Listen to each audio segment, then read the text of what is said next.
মহাযুদ্ধ 2026 নিয়ে আমি আপনাদের সঙ্গে রয়েছি রূপা, এবং প্রত্যেক দিনের মতো আমরা যেমন মহাযুদ্ধ 2026 আমরা দেখাচ্ছি যে আমরা প্রার্থীদের সঙ্গে কথা বলার চেষ্টা করছি, আমরা আমজনতার মতামত জানছি, কারণ ইতিমধ্যে অসম জুড়ে নির্বাচনী ঝড় বইছে, নির্বাচনী প্রচারের ঝড় বইছে, এবং সে জায়গায় দাঁড়িয়ে আমরা দেখতে পাচ্ছি একদিকে যখন মুখ্যমন্ত্রীর অবাধ গতিতে তার নির্বাচনী প্রচার তিনি চালিয়ে যাচ্ছেন এবং বলা যায় দুর্বার গতিতে তার নির্বাচনী প্রচার চলছে, এবং পাশাপাশি হাই ভোল্টেজ প্রচারও চলছে, অর্থাৎ যারা তাবর নেতা, কেন্দ্রের বিভিন্ন মন্ত্রী থেকে শুরু করে নেতারা আসছেন অসমে প্রচারে, এবং সেই ছবিও আমরা দেখতে পাচ্ছি অসমের বুকে গত কিছুদিন থেকে। এবং আজও তার ব্যতিক্রম হয়নি, আজও আমরা দেখতে পেলাম অমিত শাহের আজ দ্বিতীয় দিন ছিল, তিনিও একাধিক কেন্দ্রে তিনি গেলেন নির্বাচনী প্রচারে, এবং পাশাপাশি নীতিন নবীন বিজেপির সভাপতি, এবং পাশাপাশি আমরা দেখতে পেলাম কাকে, আজকে আমরা দেখতে পেলাম যোগী আদিত্যনাথকেও নির্বাচনী প্রচারে, অর্থাৎ ঢালাও প্রচার বলা যায় বিজেপির তরফ থেকে। অন্যদিকে শাসক দলের কথা যদি বলি, কংগ্রেসের তরফ থেকেও চলছে নির্বাচনী প্রচার, আমরা দেখেছি গতকাল রাহুল গান্ধী এসেছিলেন, এবং পাশাপাশি যদি আমরা এআইইউডিএফ দলের কথা বলি তাহলে আসাদুদ্দিন ওয়েসিও তিনিও আজ নির্বাচনী প্রচারে যান, তিনি ধুবড়ি যান এবং একাধিক কেন্দ্রে তিনি ঘুরে বিভিন্ন মন্তব্য তিনি করেছেন, সেই মন্তব্যগুলি নিয়ে ইতিমধ্যেই জোর চর্চাও শুরু হয়ে গেছে।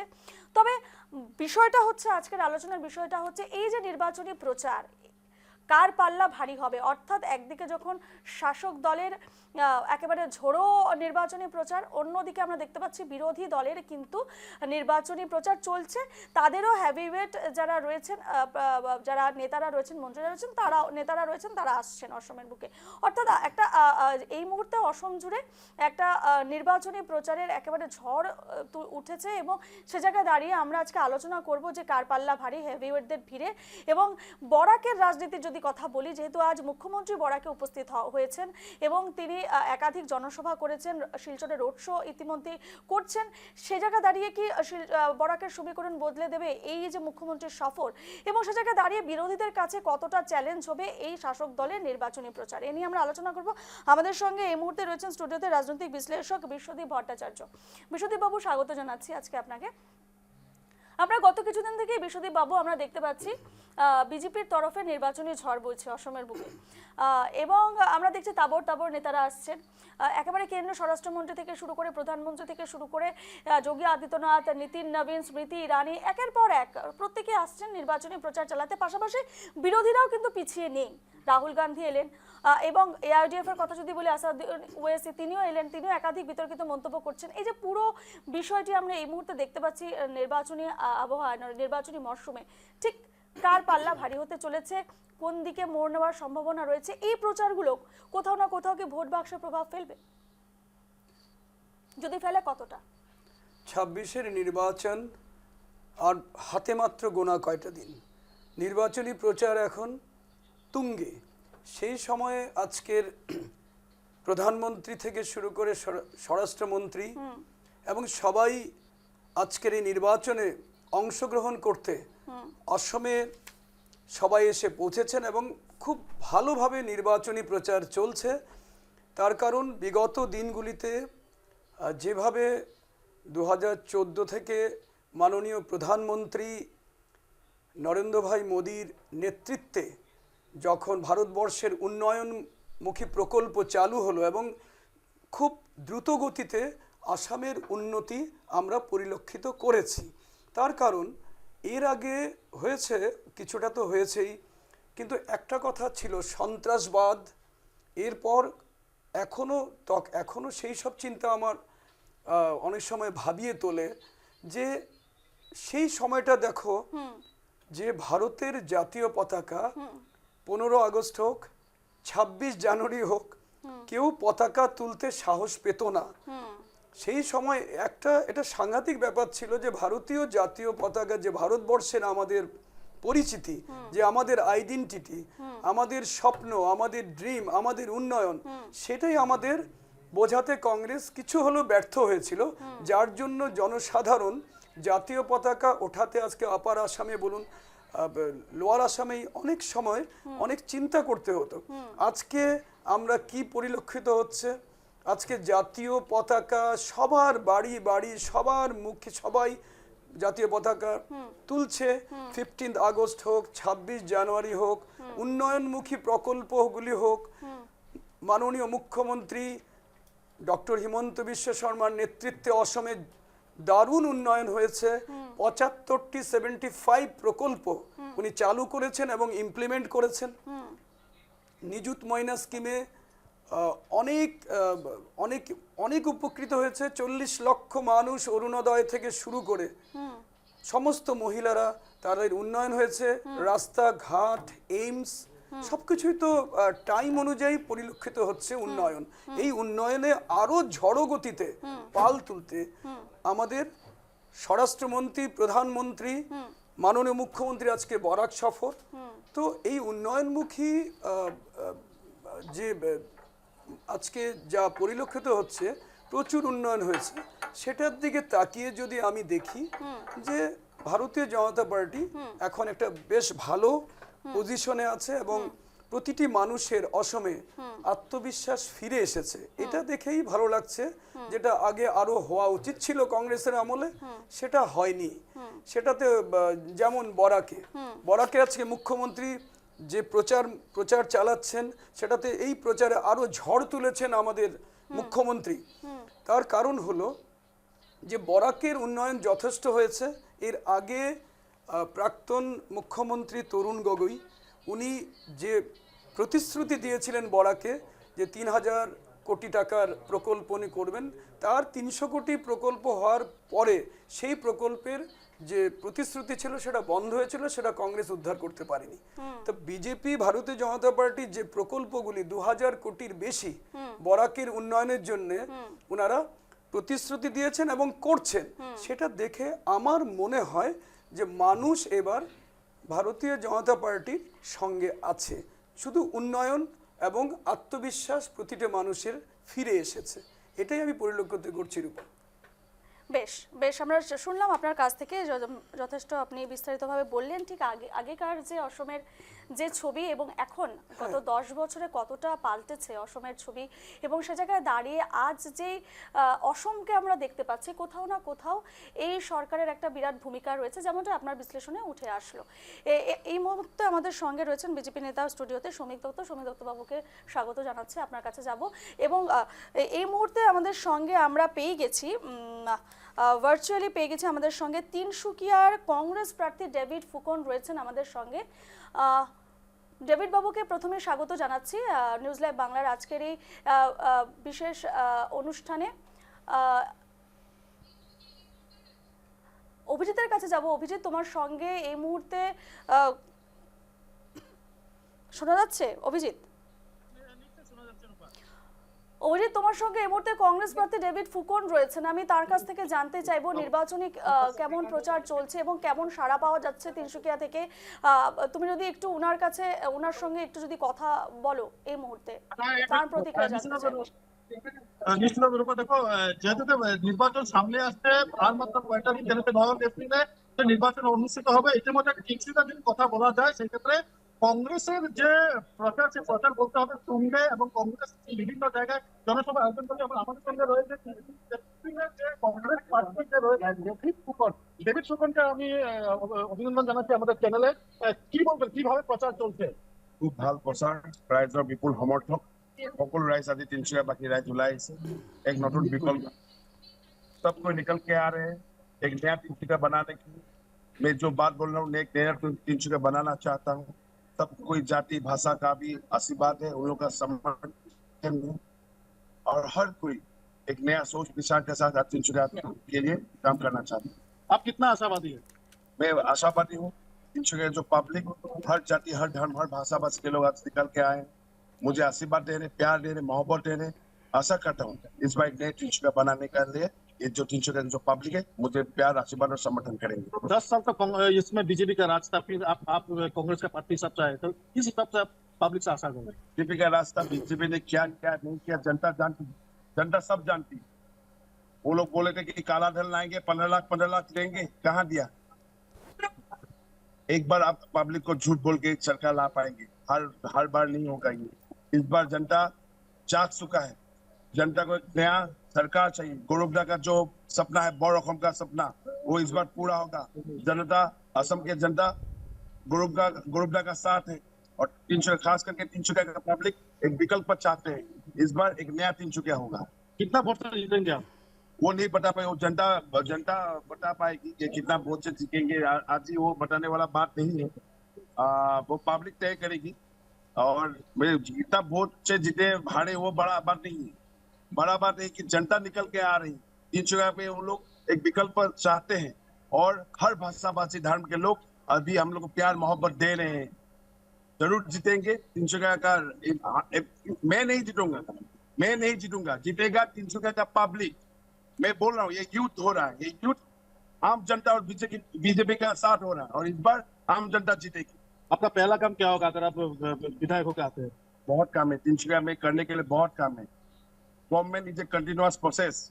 अब देखा जाए तो रास्ता रोड ये तो बनाना ही पड़ेगा, होते रहेगा, लेकिन खास तौर के हर भाषा भाषी हर धर्म के लोग एक साथ लेके जाना चाहते हैं। एक साथ लेके हम लोग जाएंगे, हर जाति हर भाषा के लिए काम करेंगे। 3 जगह जितना भी हो सके इतना उन्नयन करने के उन्नयन का काम करेंगे। मैं हमेशा बोलता हूँ कि जनता जनार्दन है, इस बार जनता दिखाएगी। একেবারে একেবারে অভিজিৎ, আমার একটা প্রশ্ন আছে ওনার কাছে, যদি উনি ওনাকে একটু দাঁড় করাও। আমার একেবারে একাধিক প্রকল্প বিজেপি সরকার দিয়েছে গত 10 বছরে, মহিলা উদ্যমিতা থেকে শুরু করে অরুণোদয় থেকে শুরু করে চা বাগানের শ্রমিকদের জন্য, যুবকদের জন্য, বেকারত্ব দূরীকরণের জন্য একাধিক প্রকল্প তারা ঘোষণা করেছে। সে জায়গায় দাঁড়িয়ে কংগ্রেস যদি ক্ষমতায় আসে বা তিনি যেমনটাই বলছেন উন্নয়ন করবেন, কি উন্নয়ন করবেন এবং এই প্রকল্পগুলোর প্রভাব তো পড়েছে মানুষের মনে, যার জন্য এত জনস্রোত দেখা যাচ্ছে, তাদের ঠিক কি রণনীতি রয়েছে সে জায়গায় দাঁড়িয়ে, তাদের কি পরিকল্পনা রয়েছে? देखिए 10 साल में बीजेपी जो था तो बीजेपी ने बहुत सारा आसन दिया, प्रकल्प दिया, अरुणोदय आसन से लेकर के ऐसा बहुत सारा प्रकल्प दिया। तो अगर कांग्रेस जीत के आता है तो कांग्रेस क्या करेगा? मैं हर जगह बोलता हूँ, आसोनी हम लोग भी आप लोग का प्रकल्प क्या रहे? आसोनी हम लोग भी नहीं दिया था। माँ जनी माँ मनी नो वो बहुत सारा आसोनी हम लोग दिया था, योजना हम लोग दिए थे। लेकिन बीजेपी ये जो एक आसानी देगी, इतना बड़ा लोग ढाल ढोल बजाते थे कि बहुत कुछ कर रहा है। हम लोग का गोरुबदा ने 5 गारंटी दिया है, 5 गारंटी 10 भी दे सकता था,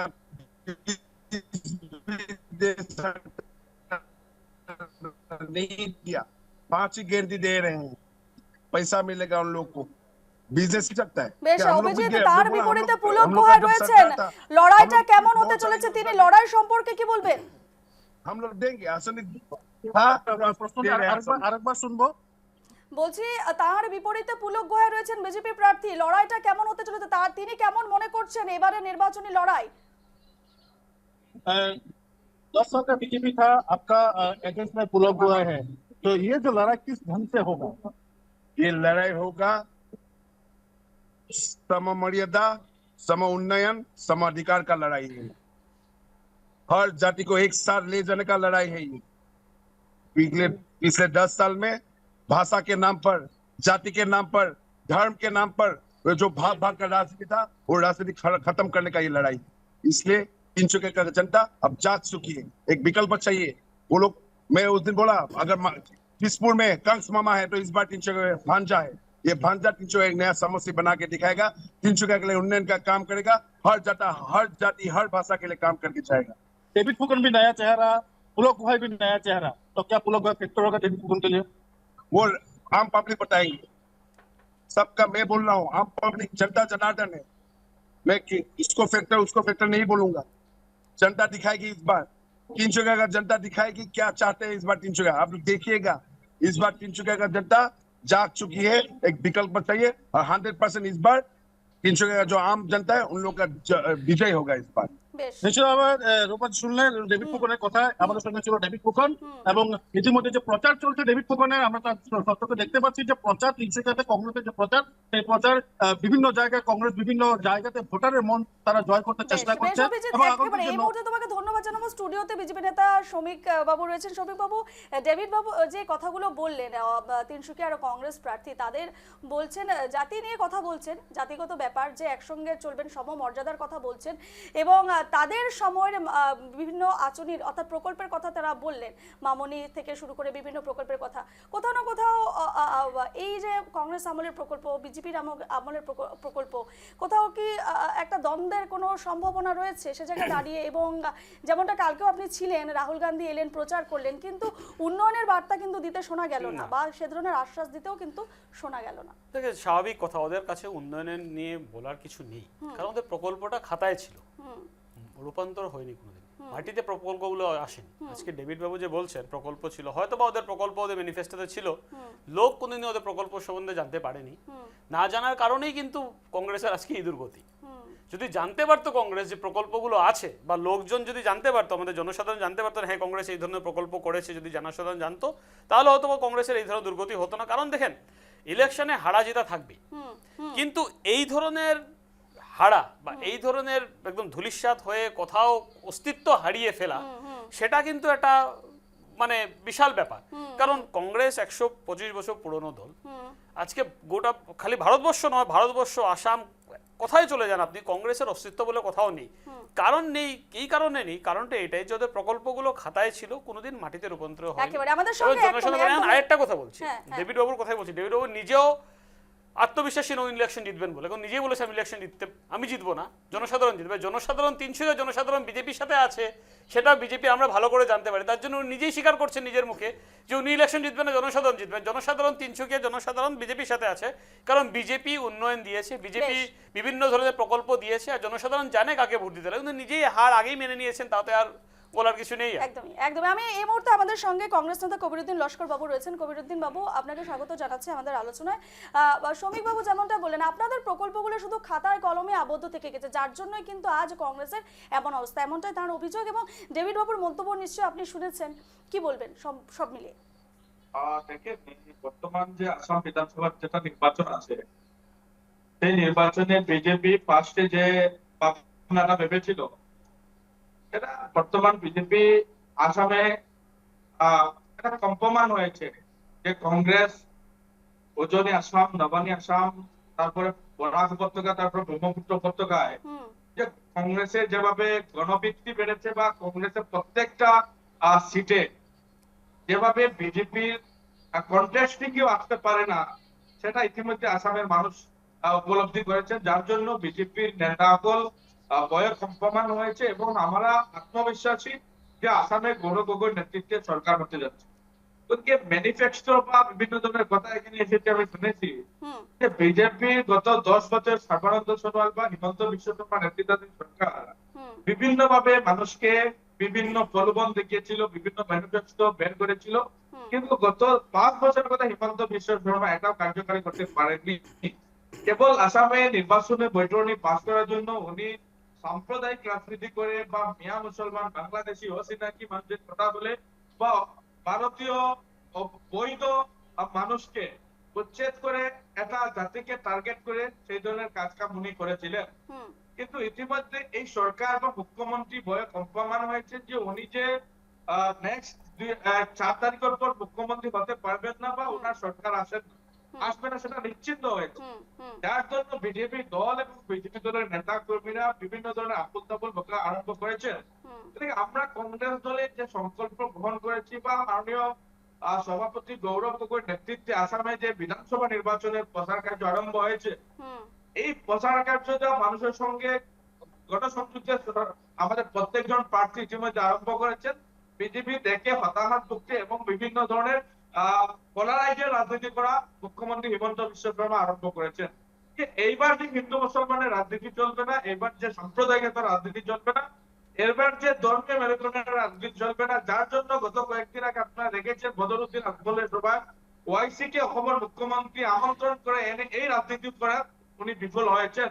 ইতিমধ্যে আসামের মানুষ একটা সংকল্প গ্রহণ করেছে যে আসামে এই বিজেপি পরাভূত করে আসামে কবির বাবু, ওএসসি কিন্তু একটা মন্তব্য আজকে করেছে যে তিনি বলেছেন কংগ্রেসকে ভোট দেওয়া মানে বিজেপিকে ভোট দেওয়া। তিনি তো উল্টো কথা বলছেন। দেখেন আমি প্রথমেই বলছি কংগ্রেসকে বিশ্বাস করার কথা তিনি বলছেন না। আমি বলছি কংগ্রেস ভারতের স্বাধীনতার এক উচ্চপদস্থ ভূমিকাকারী দল, গতিকে কংগ্রেস সেখানে দলীয় বা ওনার যে ম্যানিফেস্টো, এটা পাবলিকের কারণে, জনতার কারণে, জনস্বার্থে করেছে।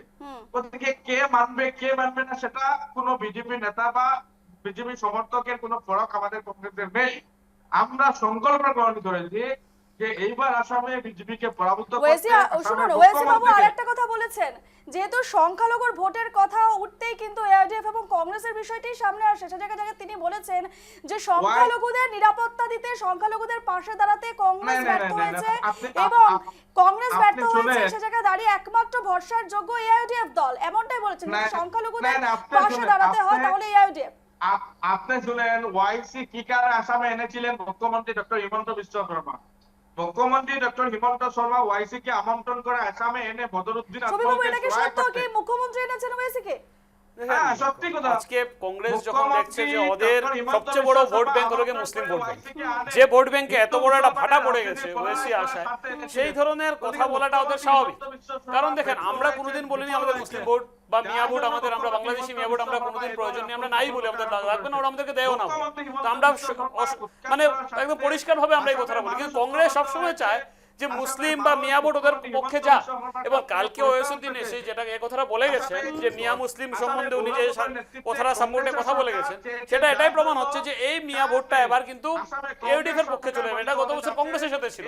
এবার কংগ্রেস যদি জিততে চায়, কারণ কংগ্রেস তো পাওয়ারে আসবে না আমরাও জানি, কিন্তু বিরোধী হতে গেলে ওদের 30টা সিট তো চাই বিরোধীতে বসতে গেলে।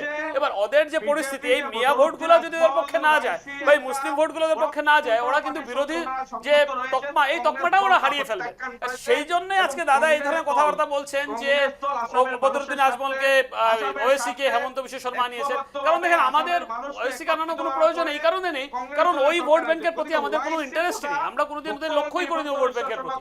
তো তার জন্য ওয়েসি কে আমাদের মাননীয় হেমন্ত বিশ্ব শর্মা এখানে এনে প্রচার করাবেন, সেটা ভুল ভ্রান্তি ছাড়া আর কিছুই না। মানে ওটা এটা যখন একদম আপনি দেওয়ালের পিঠ থেকে যায়, তারপরে আপনি হাত পা নড়াতেই চান যখন আপনি বাঁচতে চান। তো কংগ্রেসের অবস্থা আজকে এই দশাই হচ্ছে যে আর মাত্র ভোটের 1 সপ্তাহ বাকি আছে, তার আগে এই ধরনের প্রচার করে গেছেন ওয়েসি যে ওদের ভিটি ওদের মাটি সবই শেষ করে দিয়ে চলেছেন কংগ্রেসে। তো তার জন্য এই ধরনের কথাবার্তা বলাটা খুবই স্বাভাবিক কথা। উনি বলছেন উনি এটা বেশ, প্রকাশ কবির করছেন। বাবু আপনার কথা কিছু শোনা যাচ্ছে না, এবার বলুন কবির বাবু, এবার বলুন। হয়েছে। হ্যাঁ বলুন। দেখেন, হ্যাঁ, বিজেপি দলের নেতারা ঘুম হারাম হয়েছে, কারণ ওনারা জানে এইবার সাম্প্রদায়িকতার রাজনীতি চলে না, এইবার হিন্দু মুসলমানের রাজনীতি চলে না, এইবার বদরুদ্দিন আজমলকে ব্যবহার করতে পারছেন না, ওয়াইসি কে এনেও ব্যবহার করতে পারছেন না, যার জন্য কংগ্রেস দলের কিন্তু আপনার কাছে কি প্রমাণ আছে, কি প্রমাণের ভিত্তিতে আপনি বিজেপি দলের দিকে এই ধরনের অভিযোগ করছেন? সাম্প্রদায়িকতার বাতাবরণ, কারণ আমরা তো আগেই বলেছি মিয়া ভোট আমাদের প্রয়োজন নেই দাদা, মিয়া ভোট আপনারাই রাখেন, কিন্তু আপনাদের ভোটটাও তো চলে যাচ্ছে, ওএসি আপনাদের ভোটটাও নিয়ে চলে গেল ইউডিএফ এর কাছে। আমি তো বলছি না মিয়া ভোট আমাদের প্রয়োজন আছে, আমাদের মিয়া ভোটের প্রয়োজন নেই, কারণ বাংলাদেশি মিয়াদেরকে আমরা এই মাটি ভেটির থেকে সরাতে চাই ওদের, তার জন্য ওদের ভোটের আমাদের প্রয়োজন নেই। হ্যাঁ, আপনাদের প্রয়োজন আছে, কারণ আপনাদের সিটগুলো জিততে গেলে, আপনাদের বিরোধী হয়ে বসতে গেলে আপনাদের এই 30টা সিট তো জেতা প্রয়োজন। এই 30টা সিটের মধ্যে মেয়াদের ভোটের সংখ্যাটা অনেক বেশি, আপনারা বুঝতে পারছেন। আর এই ভোটের ভাতাটা কিন্তু ওএসি এসে কিন্তু ইউডিএফ এর পক্ষে দিয়ে ঘুরিয়ে চলে গেছে, তার জন্য আপনাদের এই পরিস্থিতি হওয়াটা খুবই স্বাভাবিক। সেটা আমি বুঝতেই পারছি আপনার মানসিক অবস্থা কি আছে, আপনাদের দলের মানসিক অবস্থা কি আছে, বা আপনার মানসিক অবস্থা কি আছে, সেটা বোঝা কোনো অস্বাভাবিক কিছু নেই এখানে। আসামের মানুষ সংকল্প নিয়েছে, যার জন্য বিজেপি হতাহত হচ্ছে। বেশ বেশ, তাহলে কি দাঁড়ালো কবির বাবু, একদিকে তো ওএসি বলছেন যে কংগ্রেসকে বিশ্বাস করতে না এবং সংখ্যালঘুদের পাশে তারা এই জন্য দাঁড়ায়নি, বলছি আপনাদের ওয়াইসি কার জন্য এসেছেন? ওয়াইসি বদরুদ্দিন আজমল বা বিজেপি দলের জন্য এসেছিলেন। কিন্তু শ্রমিক বাবু তো বললেন এবং হিমন্ত বিশ্ব শর্মা মুখ্যমন্ত্রী বারবারই বলেন সংখ্যালঘু ভোট দরকার নেই বিজেপির, সংখ্যালঘু ভোট দরকার নেই বিজেপির, বারবারই মুখ্যমন্ত্রী থেকে শুরু করে বিজেপির নেতা প্রত্যেকেই তারা বলছেন বিজেপির দরকার নেই সংখ্যালঘু ভোট। সে জায়গায় দাঁড়িয়ে কেন ওএসি কে ডাকবেন? যে অভিযোগটা আমি একটা কথা বলছি, ওএসি বলছেন, আপনারা শুনেন, আপনাদের প্রতিনিধি পাঠাবেন পাতারকান্দিতে, আপনারা প্রতিনিধি পাঠাবেন হাইলাকান্দিতে, আপনারা প্রতিনিধি পাঠাবেন উদারবন্দে, আপনারা প্রতিনিধি পাঠাবেন দোলাইতে, আপনারা প্রতিনিধি পাঠাবেন বড়কলাতে। পুরো সংখ্যালঘু মানুষকে যোগদান করে করে বিজেপি দল এই নির্বাচনে অবতীর্ণ হওয়ার জন্য রণকৌশল তৈরি করেছে। বিজেপি সংখ্যালঘু মানুষকে ব্যবহার করা আরম্ভ করেছেন এই নির্বাচনে বয় কম্পমান হয়ে, সেটার প্রমাণ দেওয়া বাকি নয়। সোশ্যাল মিডিয়াতে আরেকটা প্রশ্ন কবির বাবু আরেকটা প্রশ্ন, রাহুল গান্ধী এসেছিলেন গতকাল, উন্নয়নের স্বার্থে তিনি কি কোনো বার্তা দিলেন আপনাদের দলের হয়ে প্রচারে এসে, বা বরাকে আসার কোনো প্রতিশ্রুতি দিয়েছেন বরাক উপত্যকায়? না, বরাক উপত্যকা বলে না, গোটা আসামে একটা ম্যানিফেস্টো বের হয়েছে, সেটা আপনারা পেয়েছেন নিশ্চয়। এই ম্যানিফেস্টো এই 5 বছর সরকার গঠনের পর ধারাবাহিক গৌরব গগৈর নেতৃত্বে কাজ করবে, কোনো সন্দেহ নেই। যার জন্য মানুষ বিশ্বাস করেছে। ম্যানিফেস্টোর কথা এই মুহূর্তে আলোচনা করছি না, কারণ ম্যানিফেস্টোতে যে একটা বিষয় রয়েছে জুবিন গার্গকে নিয়ে, সেটাতে আমরা গেলামই না, সেটা তো আপনারা সমস্ত কিছু ক্রস করে এই দিয়েছেন। কথাটা যে সমস্ত জুবিন সীমা গার্গের লঙ্ঘন করেছেন। জুবিন গার্গকে নিয়ে ম্যানিফেস্টোর কথা আপাতত না বললেই ভালো এই মুহূর্তে, কারণ এই কথা নির্বাচনে শুনে মাত্র আর কটা দিন বাকি রয়েছে। না, মুখ্যমন্ত্রী কি বলেছেন? ওরা এই ইস্যুটাকে এইভাবে উঠিয়েছেন, ম্যানিফেস্টোতে করেছেন, তার থেকে লজ্জাজনক ব্যাপার কিছু হতে পারে না। তাতেই প্রমাণ হচ্ছে যে ওদের ম্যানিফেস্টো মধ্যে মিথ্যে কথা বলা কিছুই ছিল না, কারণ জুবিন গার্গকে 100 দিনে নেওয়ায় ওরা কোনোদিন নিতে পারবেন না, কারণ যেখানে সুপ্রিম কোর্টে অলরেডি কেস চলছে, ওখানে ওরা কিভাবে ন্যায় দিবে সেটা বুঝতে পারছি না। আর জুবিন গার্গকে পলিটিক্সে টানা এর থেকে দুর্ভাগ্যজনক কথাবার্তা কিছু হতে পারে না। ওদের লজ্জা থাকা উচিত কংগ্রেসে যে এই ধরনের ম্যানিফেস্টো তৈরি করার জন্য, যেখানে জুবিন গার্গের ফ্যামিলি, উনার ওয়াইফ গরিমা গার্গ, উনার কাকা বলছেন যে ওকে পলিটিক্সে টানা উচিত না, কিন্তু আপনারা এত নির্লজ্জ যে আপনারা জুবিন গার্গকে পলিটিক্সে টেনে নিয়ে আসছেন। এখানে রাহুল গান্ধী এসে জুবিন গার্গের কথা বলে গেছে, কিন্তু উন্নতির কথা কিছু বলে যাননি বা ডেভেলপমেন্টের কথা কিছু বলে যাননি, কারণ শেষ পর্যন্ত ওরা এই পলিটিক্সটা খেলে যাচ্ছেন, যে ইমোশনাল পলিটিক্স কার্ড খেলে, যাতে মানুষের ভোটটা ওদের পক্ষে টানতে পারে। কিন্তু জনসাধারণ এত সোজাও যে জুবিন গার্গকে নিয়ে পলিটিক্স কংগ্রেসের সহ্য কেউ করবে না, আর আমরা সহ্য করতে দেবো না এই ধরনের পলিটিক্স। সরকার কংগ্রেসের এসেছে, মুখ্যমন্ত্রী গৌরব গগৈ হতে যাচ্ছেন, তার প্রমাণ আপনারা এই স্টুডিওতে বয়ে দিয়েছেন। না না, আপনি যেটা বলছেন আবার বলুন, লাস্টে কি বললেন ঠিক শোনা যায়নি। কবির বাবু এই 5 বছর ডক্টর হিমন্ত বিশ্ব শর্মা নেতৃত্বাধীন সরকার ব্যর্থ হয়েছে, বিফল হয়েছে সরকার। আজকে আপনারা দেখেন বরাক উপত্যকা বিভিন্ন ধরনের উন্নয়নের কথা বলেছিলেন, কি উন্নয়ন করেছে, কি ডেভেলপমেন্ট করেছে? বরাক উপত্যকার ছাত্রছাত্রী বা বরাক উপত্যকার নিউমোনিয়া সমস্যা সমাধান করতে সরকার বিফল হয়েছে, ব্যর্থ হয়েছে। স্বাস্থ্যক্ষেত্রের উন্নয়ন হয়নি, রাস্তার উন্নয়ন হয়নি, কি উন্নয়ন হয়েছে? যা করেছে কংগ্রেস সরকার আমলে হয়েছিল, তরুণ গগৈ সরকারের আমলে হয়েছিল, আর এই সরকার হিন্দু মুসলমানের পোলারাইজের রাজনীতি করে 5 বছর অতিবাহিত করেছেন, যার প্রমাণ আগামী 4 মে সরকার গঠন কংগ্রেসের হবে, গৌরব গগৈ মুখ্যমন্ত্রী হবে, এবং বিজেপি দল ঘুমন্ত অবস্থায় থাকে, সেটা প্রমাণ হয়েছে। আসামের চারিদিকে কংগ্রেস এবং গৌরব গগৈ আসামের মুখ্যমন্ত্রী, সেটা আপনাদের যথেষ্ট বিশ্বাস, একেবারে এটা থাকাটা উচিত, কারণ সামনে নির্বাচন রয়েছে, এই বিষয়টি থাকা যথেষ্ট প্রয়োজন এই মুহূর্তে, কারণ বিরোধী শূন্য হওয়াটাও ঠিক নয় এই মুহূর্তে। এবং সে জায়গায় দাঁড়িয়ে শ্রমিক বাবু একটা কথা আমি বলবো, যে বিষয়টি বললেন কবির বাবু, যে বিষয়টি বললেন যে বরাকের কোনো উন্নয়ন হয়নি, আপনি বরাকেরই ছেলে, আপনি কালই কথা হচ্ছিল আপনি বরাকে গেছেন, বরাক সফরে গিয়েছিলেন, ঠিক যদি আপনি 10 বছর আগে ছিলেন বা সেখানে গেছিলেন আর এখন যখন গেছেন, ঠিক কি ছবি, কোনো পার্থক্য দেখেছেন? প্রত্যেক মাসেই বরাক যাই, কারণ যেহেতু আমার বাড়ি বরাকে, আমার বিভিন্ন সাংগঠনিক কাজে আমি বরাক যাই। আমি দেখেন, আমার দাদা মনে হচ্ছে যে বিজেপি যে কংগ্রেস 2015 সালে লাস্ট কংগ্রেস আসাম থেকে বিদায় নেন, তারপর হয়তো দাদা ঘর থেকে বেরোননি, কারণ উনিও ঘুমন্ত হিসাবেই আছেন, যেরকম বলছেন বিজেপি ঘুমন্ত, উনি ঘুমন্ত ছিলেন, তার জন্য উন্নয়নগুলো উনি চোখে পড়েননি। কারণ যে রাস্তাঘাটের উন্নয়ন আজকে প্রত্যেকটা শহর আজকে এন্টায়ার বরাক ভ্যালি যদি আপনি দেখেন, এক্সপ্রেস হাইওয়ে থেকে শুরু করে এক্সপ্রেস হাইওয়ে তো এখন প্রকল্প এসছে, হাইওয়ে থেকে শুরু করে রাস্তাঘাট, গলি, গ্রামে গঞ্জের রাস্তাঘাট সবই উন্নতি হচ্ছে। ভারতমালার কাজ শুরু হচ্ছে না, চলছে কাজ। স্বাস্থ্যের দিকে কাজ হয়েছে, শিক্ষার দিকে কাজ হয়েছে, ডেভেলপমেন্টের কাজ হয়ে গেছে। এইবার যেমন মিনি সেক্রেটারি এসছে ওখানে, যাতে আমাদের আনাগোনা গুয়াহাটি থেকে বা শিলচর থেকে, যেটা আমাদের মানে বর্ষাকালে খুবই কষ্ট থাকে, বা কাজকে আরো সুবিধা করার জন্য এই আনাগোনার কাজও হয়েছে। বিভিন্ন প্রকল্পের কাজ কিন্তু বরাক ভ্যালিতে হচ্ছে, খালি এক শিলচর বলে কথা না, সমস্ত বরাক ভ্যালিতে কাজ বলে আমি কাজের কথাটা বলছি। আজকে যখন উন্নয়নমূলক কাজ প্রত্যেকটা জায়গায় হচ্ছে, আজকে নতুন যেমন এগ্রিকালচার ইউনিভার্সিটি হবে পাথারকান্দিতে, যেটা মাননীয় প্রধানমন্ত্রী এসে ঘোষণা করে গেছে, এক্সপ্রেস হাইওয়ে হচ্ছে, তা আমাদের রেলওয়ে যে কানেক্টিভিটিটা ছিল আজকে 2013 সালে যখন রেলওয়ে ছিল আমরা লামডিং এসে চেঞ্জ করে আরেকটা ট্রেন নিয়ে আসতে বিকজ মিটার গেজ কানেক্টিভিটি ছিল, আজকে ওখানে ব্রড গেজ কানেকশন হচ্ছে, নতুন এয়ারপোর্টস হচ্ছে ডলুতে। তো এই ধরনের ডেভেলপমেন্টকে যদি ওরা ডেভেলপমেন্ট না মানেন বা ওরা যদি চোখে দেখতে না পারেন তাহলে আমার মনে হয় যে ওদের একবার চোখের চিকিৎসা করা খুবই প্রয়োজন। একেবারে আলোচনা অনেক সময় আমরা এগোলাম, এই মুহূর্তে একটা ছোট্ট বিরতি নিয়ে নেব, বাণিজ্যিক বিরতির পর আবারও ফিরে আসছি আমাদের আলোচনায়। মহাযুদ্ধ 2026 এবং ইতিমধ্যেই একেবারে অসম জুড়ে নির্বাচনী ঝড়ো হাওয়া বইছে বলা যায়, হেভিওয়েটদের হুঙ্কারে কাঁপছে অসম। এবং এই মুহূর্তে আমরা চলে যাব শিলচরে, কারণ আজ শিলচরে একাধিক কর্মসূচি ছিল, হাইলাকান্দি, ধলাই, বরখলা, কাটিগড়ায় মুখ্যমন্ত্রীর সভা ছিল, জনসভা, এবং এরপর শিলচরে একেবারে বিশাল রোড শো আমরা দেখতে পেলাম, জনস্রোত একেবারে ছবি যেগুলো উঠে এসেছে। এই মুহূর্তে নীলোৎপল রয়েছে শিলচরে, নীলোৎপলের কাছে যাবো। নীলোৎপল, আমরা যে ছবি কিছুক্ষণ আগে দেখলাম, একেবারে শিলচরের যে রোড শো করেছেন বিজেপি প্রার্থী ডক্টর রাজদীপ রায়ের হয়ে মুখ্যমন্ত্রী, জনস্রোতের ছবি দেখেছি, কেমন পাবলিকের সারা, জনগণ কি বলছে? নিশ্চিতভাবে পুরো এই ঘটনাটাই আমরা বলতে হবে যে পুরো একটি ঐতিহাসিক রোড শো, এবং এরপরে এখানে স্থানীয় কিছু জনগণ আছে তাদের আমরা মনের কথা জানতে চাইব। আমরা দেখা মতে প্রায় 3-4 লক্ষ লোকের সমাগম। শিলচরের ইতিহাসে এত বড় র্যালি আমরা কোনোদিন দেখতে পাইনি। আমরা দেখতে পেয়েছি যেভাবে মানুষ বেরিয়ে এসছে এবং মুখ্যমন্ত্রীর প্রতি যে মানুষের এত সমর্থন, সেটা অনেক বড় ব্যাপার। আর এই সমর্থনে বোঝা যাচ্ছে যে কাছাড় জেলায় কংগ্রেসের অবস্থা একদম ভয়াবহ। কংগ্রেস কাছাড় জেলায় একটাও সিট পাবে না। এখানে সব ভারতীয় জনতা পার্টি এবং এনডিএ মিলে কাছাড়ে 60টা সিট বিজেপি জয়ী হবে। নিশ্চিতভাবে দিদি, আমরা দেখতে পেয়েছিলাম যে ফুল নিয়ে আছেন, কেউ গাছ নিয়ে আছেন, মুখ্যমন্ত্রীকে যে জিনিসটা ভালোবাসেন দিতে চাইছিলেন।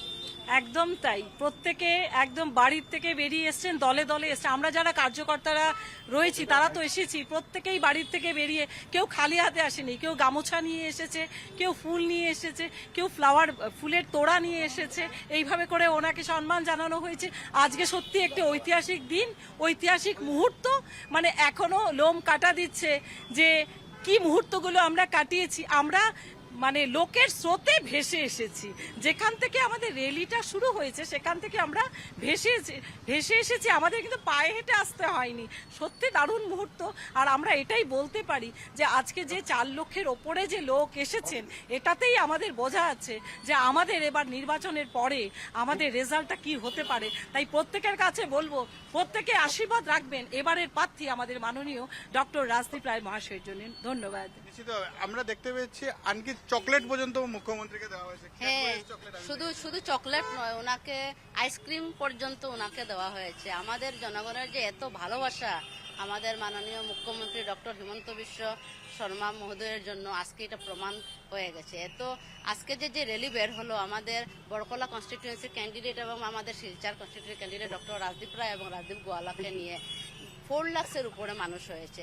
এটার থেকে বোঝা যাচ্ছে যে আমাদের কাছাড়ের প্রত্যেক সমষ্টিতে আমাদের ভারতীয় জনতা পার্টির ক্যান্ডিডেট জিতবে এবং 50 to 60,000 ভোটেরও বেশি ব্যবধানে আমাদের প্রার্থী জয়ী হবে।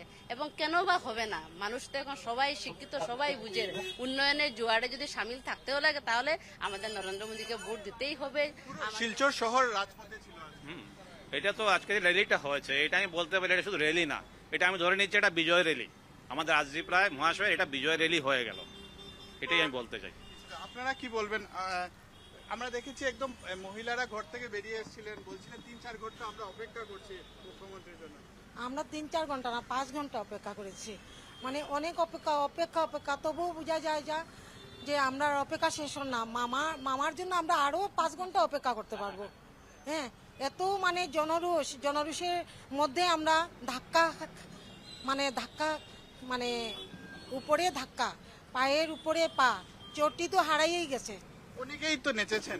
হ্যাঁ, সবাই নেচেছে মহিলারা, কেনই বা নাচবে না কেন? এই যে আমাদের মুখ্যমন্ত্রী ডক্টর হিমন্ত বিশ্ব শর্মা মহোদয় আমাদের মহিলাদের জন্য ভ্যারাইটি স্কিম, অরুণোদয় থেকে শুরু করে নিযুত ময়না, লাখপতি যোজনা থেকে শুরু করে ইভেন আমাদের যে মহিলাদের সেফটি সিকিউরিটির জন্য যত সব আইন প্রণয়ন করেছেন, তার জন্য আমরা সবাই আমাদের মাননীয় বিদ্যা মহিলা আমাকে বলছিলেন যে আমি মামাকে ভালোবাসি কারণ উনি আমাদেরকে নিরাপত্তা দিয়েছেন। এটা সত্যি কথা। বিজেপি সরকার আসার পরেই কিন্তু আমাদের যে মহিলারা সেলফ ডেভেলপমেন্ট করেছে, কিন্তু ওরা যে নিজের পায়ে দাঁড়াতে পেরেছে, ওদের কারোর কাছে হাত পাততে হয় না, কিন্তু ওদের মান্থলি একটা টাকা ওরা হেমন্ত বিশ্ব শর্মার জন্যই পাচ্ছে। তো আমরা চাই বিজেপি সরকার এখনো থাকুক, আগেও থাকুক, আর ভবিষ্যতে যাতে পুরা দেশটাই মোদী সরকারেরই থাকুক, কেন যাতে বিজেপি সরকার কাছে না থাকে। অনেক কিলোমিটার হবে, এগুলো বলা যাবে না। আমি একদম রাঙ্গাখাড়ি থেকে ইটখলা ময়দান পর্যন্ত গিয়েছি হেঁটে, ওইখান থেকে আমাদের সবাই সঙ্গে মিলে একদম রাঙ্গাখাড়ি পয়েন্ট পর্যন্ত সবাইকে নিয়ে এসেছি। আপনাকে জিজ্ঞেস করছি, এরকম র্যালি আগে দেখা যায় না? আগে তো হয়েছে, এবার র্যালিটা আরো ভালো হয়েছে। মানুষের জনতার উৎসাহ দেখা গিয়েছে, যেভাবে মানে মানুষের মানে ফলোয়ার্স হয়েছে, যেভাবে মানুষ নিজের থেকে এগিয়ে এসছে, এটাতেই বোঝা যাচ্ছে যে এটা তারা বলেছেন যে এটাই বোঝা গেছে যেটা বিজয় মিছিল। আমাদের শিলচরে যে রাজদীপ রায় এই বিজয় মিছিল। আর সব থেকে বড় কথা হলো গিয়ে আমাদের আসামের যে অশুভ শক্তি যেটা আছে, আমাদের বিজেপি সরকার আবার পরে অশুভ শক্তিটা দমন হয়েছে। আমাদের সনাতনী আমাদের যে জয় শ্রীরাম আমরা ধ্বনি, আমরা জয় শ্রীরাম আমরা ধ্বনি আমরা সবসময় দিতে পারি জয় শ্রীরাম ধ্বনি। বেশ, নীলোৎপল, আমরা শুনলাম শিলচরবাসী যথেষ্ট উৎফুল্লিত, উৎসাহিত এবং তারা বলছেন এটা বিজয় র্যালি এবং 4 লক্ষেরও মানুষ এই র্যালিতে আজ দেখা গেছে, যেমনটা আমরা দেখেছি জনস্রোত। আমার সঙ্গে কংগ্রেস নেতা কবিরউদ্দিন সাহেব রয়েছেন। কবিরউদ্দিন সাহেব, যে ছবি আমরা দেখতে পেলাম আজ শিলচরের বুকে, আপনিও বরাক উপত্যকারী, সে জায়গায় দাঁড়িয়ে এই যে ছবি, তারা বলছেন এটা একটা বিজয় র্যালি, 50 থেকে 60,000 ভোটে সেখানকার যারা বিজেপি প্রার্থীরা আছেন তারা জিতবেন এবং প্রায় 4 লক্ষেরও বেশি মানুষের জমায়েত হয়েছিল আজকের এই র্যালি। কোথাও না কোথাও শিলচরের প্রার্থী একদিকে যখন ডক্টর রাজদীপ রায়, অন্যদিকে কংগ্রেসের তরফ থেকে দাঁড়িয়েছেন অভিজিৎ পাল। লড়াইটা কেমন? খুব চ্যালেঞ্জিং মনে হচ্ছে নাকি? কংগ্রেসের সঙ্গে এখনো বিজেপি কোনো চ্যালেঞ্জেও আসতে পারেনি এবং আসতে পারবে না, সেটা স্পষ্ট। এবং আমি একটাই কথা অনুভব করছি যে আজকে বিজয় সংকল্প যাত্রা মুখ্যমন্ত্রী যে শিলচরে করেছেন, কয়েকটা সমষ্টির থেকে মানুষ গাড়ি ভাড়া দিয়ে এনে শিলচরে সংকল্প যাত্রা করেছে, কিন্তু প্রত্যেকটা সমষ্টির মানুষ এইবার পরিবর্তন চেয়েছে এবং বিজেপিকে উৎখাত করার জন্য মানুষ সংকল্প গ্রহণ করেছে। বিজেপি প্রত্যেকটা সমষ্টিতে হারছে এবং কংগ্রেস দলের প্রার্থী বিজয় হচ্ছে, সেটা স্পষ্ট হয়েছে। না না, আমি একটা প্রশ্ন জিজ্ঞেস করেছি, আমি শুধু কংগ্রেস বিজেপির কথা কেন বলবো? যে কোনো জনসভায় গাড়ি পাঠানো হয় না? না না, এটাই বলছি। মুখ্যমন্ত্রী যে জনসভা হয়েছে বা মানুষ বিভিন্ন সমষ্টি থেকে ওনার প্রার্থীরা এনেছেন, এই সংকল্প যাত্রা বলে আপনি সংকল্প যাত্রাই বলছেন। আমরা একটা কথা বলছি, মুখ্যমন্ত্রী যে সকল প্রার্থী বিজেপি শিলচরে দিয়েছেন, এই সমষ্টির মানুষ কি বলছে? মুখ্যমন্ত্রীর সঙ্গে 4,000, 5,000, 10,000 মানুষ দেখেছে, সংকল্প যাত্রা হয়েছে, সেটা সংবাদ মাধ্যমে প্রচার করা আমার মনে হয় ভুল হবে। আমরা শিলচর না না, আমরা আমজনতার সঙ্গে কথা বলেছিলাম একদমই। প্রার্থীকেন্দ্রিক নির্বাচনী সভা বলেন, সেটা সংকল্প যাত্রা যে 7টি সমষ্টি 8টি সমষ্টি থেকে মানুষ এনে র্যালি করে, সেটা সংকল্প যাত্রা হয় নাকি? এখনো নির্বাচন বাকি আছে। ওদিকে বিজেপি কংগ্রেস দলের সভা সমিতি থেকে উত্থান থেকে বিভিন্ন ধরনের নাম দিয়ে বিভিন্ন ধরনের বক্তব্য প্রদান করে আরম্ভ করেছে। আমি সংবাদ মাধ্যমকে আহ্বান করব, আপনারা নিরপেক্ষভাবে যেভাবে বাতরি প্রকাশ করেছেন সেভাবে করে, এবং কংগ্রেসের র্যালিতে বর্তমান কাছাড় জেলায় হোক বা হাইলাকান্দি জেলায়, করিমগঞ্জ জেলায় হোক, ব্যাপকভাবে মানুষ সাড়া দিয়ে রাস্তায় এসেছেন, বিভিন্ন সভা সমিতিতে এসেছেন। তাতেই আপনারা যদি মুখ্যমন্ত্রীর সভাকে সংকল্প যাত্রা বলেন এবং কংগ্রেসের সেই সভাকে কংগ্রেসের তরফ থেকে জনসংযোগ করা হচ্ছে, কংগ্রেসের তরফ থেকে জনসংযোগ করা হচ্ছে নিশ্চয়ই? হ্যাঁ, নিশ্চয়ই হচ্ছে। আপনাদের প্রতিনিধিকে পাঠাবেন। বেশ বেশ বেশ, আমি শফিক বাবুর কাছে যাবো। শফিক বাবু, জনসংযোগ হচ্ছে, মুখ্যমন্ত্রী এলেন, আমরা যে ছবিগুলো দেখতে পেলাম, যেমনটাই কবিরউদ্দিন সাহেব বলছেন যে ঠিকঠাক প্রচার হচ্ছে না সংবাদ মাধ্যমের উপরেও কিন্তু প্রশ্ন তিনি তুলেছেন, কিন্তু আমরা আমজনতার সঙ্গে কথা বলেছিলাম, সে জায়গায় দাঁড়িয়ে প্রতীক না প্রার্থী কেন্দ্রিক এই লড়াইটা হচ্ছে, কি মনে হচ্ছে? কারণ আপনাদের দলের তরফ থেকে যে ডক্টর রাজদীপ রায় রয়েছেন, তিনি কেমন সাড়া পাচ্ছেন? দলের হয়ে আপনি কি বলবেন? দেখেন, ডক্টর রাজদীপ রায় আগে সাংসদ ছিলেন বিজেপির, শিলচর থেকে সাংসদ ছিলেন, তো উনার সারা শিলচরের জনগণ জানে যে কাকে দিয়ে উন্নতি বা উন্নয়ন হতে পারবে। কংগ্রেসের কোনো ভিত্তি বলে বরাকভ্যালিতে এখন আর নেই, শিলচর শহরে তো নেই। এই কারণেই নেই কারণ কংগ্রেসের বড় কোনো নেতা শিলচর শহরে এখন আর নেই। যা ছিলেন সবাই বিভিন্ন দিকে বেরিয়ে চলে গেছেন। কারণ এই কারণে নেই, কারণ ডেভেলপমেন্টের কথা বলছি যখন আমরা, বা উন্নয়নের কথা যখন বরাক ভ্যালি বলে, কারণ মানুষ প্রশ্ন যখন করে এরা উত্তর দিতে পারেন না, উত্তর দিতে না পেরেই এরা কিন্তু আস্তে আস্তে কিন্তু সমাজের এই পাবলিক লাইফ থেকে কিন্তু ওরা দূরে সরে চলে গেছেন। ওরা কিন্তু নিজের থেকে দূরে সরে গেছেন এই কারণে, কারণ ওদের কাছে কোনো মানুষের উত্তর নেই। কারণ মানুষ জিজ্ঞেস করবেই আপনাকে যে এত বছর আপনি শাসন করেছেন, আপনি কি উন্নতি করেছেন। আজকে রাজদীপ রায় উন্নতি করেছেন দেখে উনি আরেকবার ইলেকশন খেলার জন্য উনি সুযোগ পেয়েছেন, আর তার জন্য উনি ইলেকশন দাঁড়াচ্ছেন, আর জনগণ ওনাকে এইভাবে মানে সাপোর্ট করছে। আজকে উনি দাদা বলছেন যে ভিড় করে গাড়ি থেকে বুঝাই করে, আপনি কি মনে করছেন যে 4 লাখ লোক কোনো গাড়ি দিয়ে পসিবল আনা সম্ভব হতে পারে কেউ ইচ্ছা না থাকলে? আপনি 10 জনকে নিতে পারেন জোর জবরদস্তি করে, 4 লাখ লোককে গিয়ে আপনি জোর জবরদস্তি করে নিতে পারবেন? এটা কোনোদিন মানে কোনো কি সম্ভব কেউ? আর কংগ্রেস যদি পারে তো কংগ্রেস নিজে করে দেখাক না। আমি তো কোথাও আজকে আসামে এতদিন ধরে রাজনৈতিক প্রচার চলছে, আমি কোথাও দেখিনি কোথাও কোনো র্যালিতে যে কংগ্রেসের এই ধরনের জনসমুদ্র উঠে এসছে। কেন তরুণ আমার গৌরব গগৈ করেছিলেন, মীরাবর ঠাকুরও ছিলেন তখন, কোথায়? আমি তো জনসংযোগের সাথে ওনাকে দেখিনি, ট্রাকের উপরে উঠে হাত নাড়িয়ে নাড়িয়ে চলে গেছেন, মানুষ যেদিকে গেছেন মানুষ ওনাকে পাকিস্তানি বলে চিৎকার চেঁচামেচি করেছে। কেন? গণসংযোগ করতে গেলে জনতার সাথে থাকতে লাগবে, মুখে কথা বললেই খালি হবে না, মাটিতে নেমে জনতার সাথে যদি না থাকেন তাহলে আপনি জনসংযোগ করতে পারবেন না। আর এই ধরনের ভালোবাসা কিন্তু কেউ টাকা পয়সা দিয়ে কিনে আনতে পারবে না। আজকে আমাদের মাননীয় মুখ্যমন্ত্রী হেমন্ত বিশ্ব শর্মা যে ধরনের ভালোবাসা পাচ্ছেন, আজকে বরাক ভ্যালিতে যে ধরনের ভালোবাসা পান, কারণ উনি বরাক ভ্যালিতে মুখ্যমন্ত্রী হওয়ার পর না হলো 50 বার ভিজিট করেছেন। উনার এই ভিজিটে মানুষ বুঝতে পেরেছে যে ব্রহ্মপুত্র ভ্যালি আর বরাক ভ্যালি আজকে এক। কিন্তু কংগ্রেস আমলে কিন্তু এটা এক ছিল না, এটা বিভাজন ছিল একটা। কংগ্রেস বরাক ভ্যালিকে একটা ভোট ব্যাংক পলিটিক্সের জন্য ইউজ করতো, বরাক ভ্যালি মানুষকে। উনি তখন 15টা সিট ছিল বরাক ভ্যালিতে, আজকে কমে 13টা সিট হয়েছে। 15টা সিট যখন ছিল কংগ্রেস 10টা থেকে 11টা সিট পেত। এই সিট নাকি কংগ্রেস দিশপুরে কিন্তু শাসন চালিয়েছে, কিন্তু বরাক ভ্যালিতে তার তুলনায় বরাক ভ্যালিতে না উন্নতি করেছে না কোনো ধরনের ডেভেলপমেন্টের কাজ করেছে।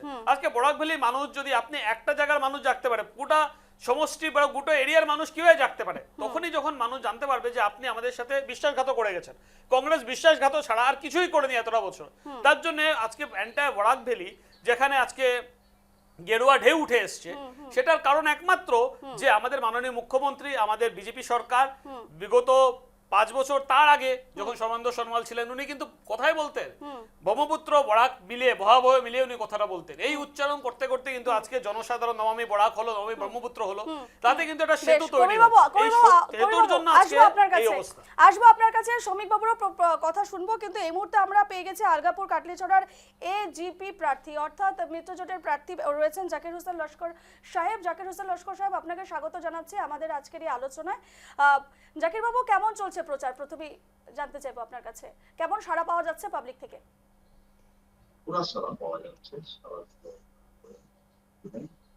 আজকে মাননীয় মুখ্যমন্ত্রী এসেছিলেন, আমার পার্টি প্রেসিডেন্টের কাছে এই মাত্র মিটিং করেছি। বেশ বেশ জাকির বাবু, আরো একটা কথা, আপনার অপোজিটে রয়েছেন জুবের আনাম মজুমদার, নতুন মুখ, এবং সুজাবন্তীর লস্কর। লড়াইটা ঠিক কেমন হতে চলেছে? আপনার মূল প্রতিদ্বন্দ্বী আপনার কাকে মনে হচ্ছে এই মুহূর্তে?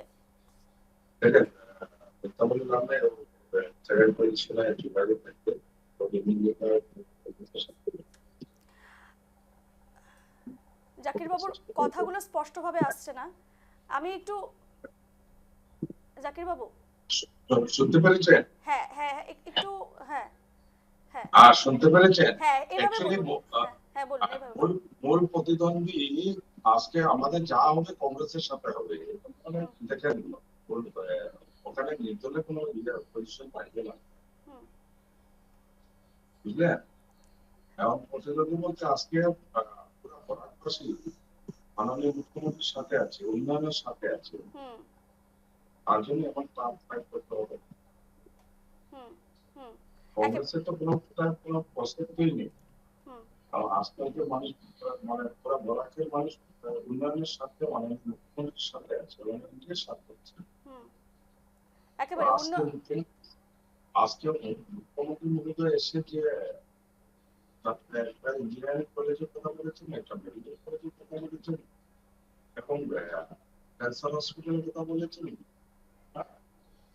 একটা ইউনিভার্সিটির কথা বলেছেন। হাইলাকান্দির স্বপ্ন ছিল, এবং হাইলাকান্দিতে উনি যা বলেছিলেন আমাদের হাত করিয়ে দিয়েছে। আমাদের প্রতি মানুষের একটা বিশ্বাস, আমাদের গুলো করতে বাধ্য, মুখ্যমন্ত্রী যা বলেন তা করেন। সুজামুদ্দিন লস্করকে আপনার মূল প্রতিদ্বন্দ্বী মনে হচ্ছে না? উনিও তো বরিষ্ঠ একজন পলিটিশিয়ান। না দেখেন, ওটা ছিল এটা এটা কেউ ছিল কেউ জন্য ওরা এসেছিল পার্লামেন্ট কোনো স্ট্রাকচারই এবং ওরা যে কাম করেছে মানুষের মূল্যায়ন করছে। ওদের 10 বছরের কাজগুলো নিয়ে আমার 5 বছরের কাজগুলো নিয়ে মানুষ মূল্যায়ন করছে।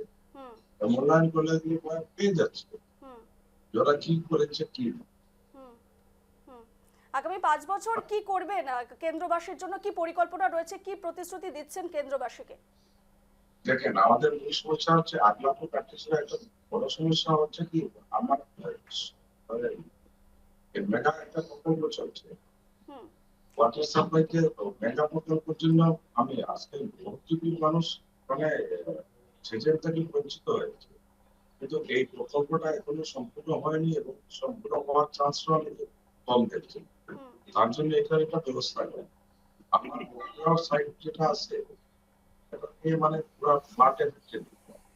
আমার ফ্ল্যাট কন্ট্রোল থেকে আমি 55 কোটি টাকা আমি এনেছিলাম মানে এবং এগুলো ইমপ্লিমেন্টেশন প্রায় বহুত লাভ হয়েছে এবং তার সবচেয়ে বড় কথা হলো যে আগলাপুর এবং পুরানা আগলাপুর আর পুরানা কান্ট্রিসরা রাস্তাঘাটের অবস্থা ভীষণ খারাপ। এই রাস্তা মোটামুটি উন্নয়ন লাগবে। মুখ্যমন্ত্রী মন্ত্রী যা ছিল তা উনি কিছুই করে দিয়েছেন। তাহলে তো আমাদের এবং রাস্তাঘাট, পানীয় জল আর উন্নত মানের চিকিৎসার অভাব ছিল যেটা উনি বলেছেন যে মেডিকেল কলেজ এবং এডুকেশনাল জন্য যখন হাইলাকান্দিতে ইউনিভার্সিটি হয়ে যাবে তখন হাইলাকান্দির অনেক সমস্যার সমাধান। আমরা তো অসমের প্রেক্ষাপটে একটা প্রশ্ন আপনাকে জিজ্ঞেস করি যে সংখ্যালঘু প্রসঙ্গে আসাউদ্দিন ওয়েসি তিনি এসেছিলেন প্রচারে এবং তিনি সংখ্যালঘু ভোট নিয়ে একাধিক মন্তব্য করেছেন এবং তিনি বলেছেন যে কংগ্রেস একেবারে সংখ্যালঘুদের পাশে নেই এবং যদি সংখ্যালঘুদের পাশে থাকতে হয় তাহলে এআইডিএফকে ভোট দিয়ে জয়যুক্ত করার ক্ষেত্রে। এটা যদিও অন্য প্রসঙ্গের প্রশ্ন, তবে আপনার কাছ থেকে জিজ্ঞেস করছি যেহেতু আপনিও একজন জননেতা, সেখানে দাঁড়িয়ে সংখ্যালঘু ভোট ভাগাভাগির ক্ষেত্রে কি মনে হচ্ছে কংগ্রেসের অবস্থাটা ঠিক কি হতে চলেছে আগামী নির্বাচনে? আমি আপনাকে একটা কথা বলি, কংগ্রেসের মুভমেন্ট হিসাবে সবাই মানে স্বাধীনতা পর থেকে মুসলিম মানুষকে টার্গেট করে করেছে। মুসলিমের জন্য কি কাজ করেছে? আপনারা যদি দেখেন যে মাইনরিটি কিন্তু ওরা কিছু বলেন, বরং মাইনরিটিকে একদম পরিচালিত করেছে। আজকে যেগুলো সমস্যাগুলো যে মাইনরিটি মানুষ ফেস করছে তার সম্পূর্ণ দায়িত্ব। তার জন্য মাইনরিটি মানুষ আজকের দিনে দেখেন অন্য আজ থেকে 10 বছর আগে যদি আপনি করতেন মানুষগুলোকে বোঝাতে লাগতো, এর থেকে মানুষগুলোকে বোঝাতে লাগতো আমি যা বলবো তার জন্য বেশি ওরা জানে, কারণ এই সময়টা আমি পাইনি। ফেসবুক বা ইয়ে দেখার মতো সময় আমাদের নেই, কিন্তু জেনারেল মানুষগুলোর সাথে মানুষের সময় পেয়ে তার জন্য ওই জিনিসগুলো যেতে হবে না। আজকে কংগ্রেস কি বানিয়েছিল, এনডিএফ যখন জন্ম হয়েছিল তখন কংগ্রেসের এগেনস্ট করে জন্মেছিল, আবার লাস্ট ইলেকশনে আবার কংগ্রেসের সাথেই ছিল। আর মাইনরিটি মেজরিটির কথা বলে লাভ নেই, বিশেষ করে বরাকগুলি কোনো সমস্যা নেই। মাইনরিটি আপনাকে একটা শেষ প্রশ্ন একেবারে জাকির, মাইনরিটি মেজরিটি সমস্যা বরাকগুলিতে নেই এবং বরাকগুলির উন্নয়নের জন্য আজকে থেকে আমরা বরাকগুলিতে যেকোনো যেতে হবে বিকল্প একটি রাস্তা মাননীয় মুখ্যমন্ত্রী মহোদয় নিজে মানে নিজে থেকে নিয়ে করিয়ে দিয়েছেন। আজকে হাসপাতালের মানুষগুলো দিতে পারছে, এটা বিকল্প রাস্তা হয়েছে এবং মাননীয় প্রধানমন্ত্রী এসে যে 65 টাকার যেটা প্রকল্প আরম্ভ করতে বলা হলে আমরা 4 ঘন্টা ওয়ার্ডে পেয়ে যাচ্ছি। আমরা মানে বছরের 3 মাস 4 মাস আমাদের একদম বিচ্ছিন্ন ভাবে থাকতে হবে, যেটা আজকে মাননীয় মুখ্যমন্ত্রী আসার পর থেকে এই জিনিসগুলো যেভাবে ম্যানেজ করে দিয়েছেন। আপনি যদি চান লাস্ট যেটা এনসি যেটা ইয়ে হয়েছে কোনো হয়েছিল, এই যে ওটা যদি দেখেন যে অবস্থা ছিল, যে চিত্র ছিল, এই চিত্র অন্তত 3 মাস লেগে যেত, কিন্তু উনি তো 1 সপ্তাহের ভিতরে ক্লিয়ার করলেন। বেশ বেশ, ধন্যবাদ আমাদেরকে এত সময় দেওয়ার জন্য জাকির হোসেন লস্কর সাহেব। এই মুহূর্তে আপনাকে ধন্যবাদ জানাচ্ছি এবং আমাদের স্টুডিওতে বিশ্বদীপ বাবু রয়েছেন। বিশ্বদীপ বাবু, আমরা যে প্রেক্ষাপটটা নিয়ে আজকে আলোচনা করলাম, মোদ্দা কথায় ঠিক অসময়ে নির্বাচনী হাওয়া কোন দিকে বইছে কি মনে হচ্ছে? শেষ প্রশ্ন ছোট করে। অসমে নির্বাচনী প্রচার তো দেখতেই পাচ্ছি, যেখানে 4 লক্ষ মানুষ বরাকে, এখানেও ব্রহ্মপুত্র ভ্যালিতে লক্ষ লক্ষ মানুষ ভারতীয় জনতা পার্টিকে সমর্থন করছে। ওনার উন্নয়ন প্রকল্প, মহিলাদেরকে যেভাবে উন্নয়নের দিকে নিয়ে গেছে ভারতীয় জনতা পার্টি, সেই দেখে আমার তো পুরো পরিলক্ষিত হচ্ছে যে ভারতীয় জনতা পার্টি আবার আসন নিয়ে, বিপুল আসন নিয়ে জয়ী হবে। কারণ তারা মহিলার থেকে শুরু করে বিভিন্ন যাতায়াতের থেকে শুরু করে উন্নয়ন, এইমস, বিভিন্ন ডেভেলপমেন্ট নরেন্দ্র ভাই মোদীর নেতৃত্বে 2014 থেকে আজকে পর্যন্ত যারা কন্টিনিউয়াসলি অব্যাহত হয়েছে, এবং ভারতের স্বরাষ্ট্রমন্ত্রী এবার এসে উনি বলেও গেছেন যে স্থানীয় যারা মুসলমান আছেন তাদের কোনো সমস্যা হবে না, তারা সবসময় থাকবে, অবৈধ অনুপ্রবেশকারীদেরকেই বিসর্জন দিতে হবে। তো সেটার জন্য সবাই নিশ্চিত যে ভারতীয় জনতা পার্টির জয় একদম নিশ্চিত। এত মানুষ সমর্থন করছে, এটাই বড় কথা। বেশ, আমাদের আলোচনা আমাদের এখানে শেষ করতে হবে, কারণ এই মুহূর্তে সময় একেবারে শেষ। আমাদের সঙ্গে রাজনৈতিক বিশ্লেষক বিশ্বজিৎ ভট্টাচার্য বাবু ছিলেন, ওনাকে ধন্যবাদ জানাচ্ছি। বিজেপি নেতা শ্রমিক দত্ত, ওনাকেও অশেষ ধন্যবাদ জানাচ্ছি আমাদের আজকের আলোচনা আসার জন্য। এবং কংগ্রেস নেতা কবিরউদ্দিন লস্কর সাহেবও ছিলেন। কবির বাবু, অনেক অনেক ধন্যবাদ আমাদের আজকের আলোচনায় আসার জন্য। এবং পাশাপাশি আমরা প্রার্থীদেরকেও পেয়েছি এবং আমজনতার বক্তব্য আপনাদের সামনে আজকে আমরা রেখেছি। আজকের মহাযুদ্ধ 2026 আমি এখানেই শেষ করছি, তবে অন্যান্য খবরের জন্য অবশ্যই চোখ রাখুন নিউজ লাইভ বাংলায়। ধন্যবাদ।